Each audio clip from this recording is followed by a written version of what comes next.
ఓం నమో శ్రీ వెంకటేశ్వర. ఈ రోజు నేను మీకు చెప్పబోయే కథ కుబేర వెంకటేశ్వర రుణ కథ. చాలా కాలం క్రితం తిరుమల పర్వతం మీద శ్రీ వెంకటేశ్వర స్వామి ఒక తపస్వి రూపంలో ఉండేవారు. సరళ జీవితం, ఆకలి, తపస్య, భక్తుల రక్షణ.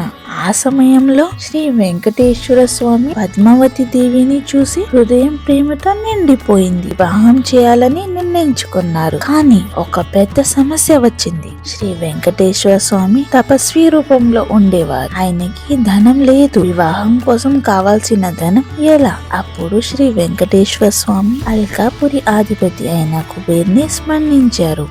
కుబేర స్వామి పిలుపు విని తిరుమలకి వచ్చారు. బాలాజీ స్వామి ప్రశాంతమైన స్వర్ణంలో అన్నారు, కుబేర, నా వివాహం కోసం నాకు కొన్ని ధనం కావాలి. ఇది రుణంగా అడుగుతున్నాను. ఈ రుణం నేను కలియుగంలో తీరుస్తాను. నీ ముందు మాటిస్తున్నాను. కుబేర ఇది విని ఒక్క క్షణం కూడా ఆలోచించలేదు. స్వామి, మీరు రుణం అడిగే అవసరం లేదు. కానీ శ్రీ వెంకటేశ్వర స్వామి ఒప్పుకోలేదు. ఇది రుణమే, నేను తప్పకుండా తీరుస్తా. కుబేర తన ధనం మొత్తం బాలాజీ స్వామికి ఇచ్చేస్తారు. ఆ ధనంతో శ్రీ వెంకటేశ్వర స్వామి మరియు పద్మావతి దేవి దివ్య వివాహం జరిగింది. దేవలోకం మొత్తం సంతోషంతో నిండిపోయింది. దేవతలు, ఋషులు, గాంధర్వులు అందరికి అది ఒక పెద్ద మహోత్సవం. వివాహం తర్వాత పద్మావతి దేవి ఇలా అన్నారు, స్వామి, ఈ రుణం తీర్చడంలో నేను కూడా మీతో ఉంటాను. కలియుగం మొదలైంది.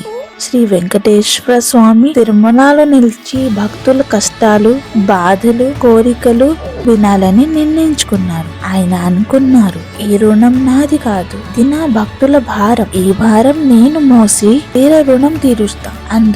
అందుకే భక్తులారా, మీరు తిరుపతిలో ఇచ్చే ప్రతి పైసా, ప్రతి దానం, ప్రతి కానుక అది మీ కోరిక కోసం కాదు. అది బాలాజీ స్వామి కుబేర రుణం తీర్చడం కోసం. చాలా మంది అడుగుతారు, ఎన్ని వేల కోట్లు వచ్చినా తిరుపతి హుండీ ఎప్పుడు ఖాళీ కాదని. ఎందుకు? దానికి కారణం ఒక్కటే. శ్రీ వెంకటేశ్వర స్వామి ప్రతి భక్తుడి భారం తీసుకుని తన పేరు మీద రుణం చేసుకున్నారు. మీరిచ్చిన చిన్న కానుక కూడా ఒక పెద్ద పుణ్యఫలం అవుతుంది. భక్తులారా, శ్రీ వెంకటేశ్వర స్వామి ధనం కోసం రుణం చేసుకోలేదు. ఆయన మాట నిలబడడం కోసం రుణం అని ఒప్పుకున్నారు. ఆయన మాట దేవతలు కూడా మార్చలేరు. మీ జీవితంలో అప్పులు ఉన్నా, కష్టాలున్నా, దారి కనిపించకపోయినా ఒక్కసారి మనసులో ఇలా చెప్పండి, స్వామి, నా భారం నీ చేతుల్లో. తిరుమల వెంకటేశ్వర స్వామి మీ భారం తప్పకుండా తీసుకుంటారు. వెంకటేశ్వర స్వామి కుబేర్ రుణం తీరుస్తున్నారు. కానీ మీ జీవితంలో రుణాలు కూడా ఆయనే తీరుస్తున్నారు.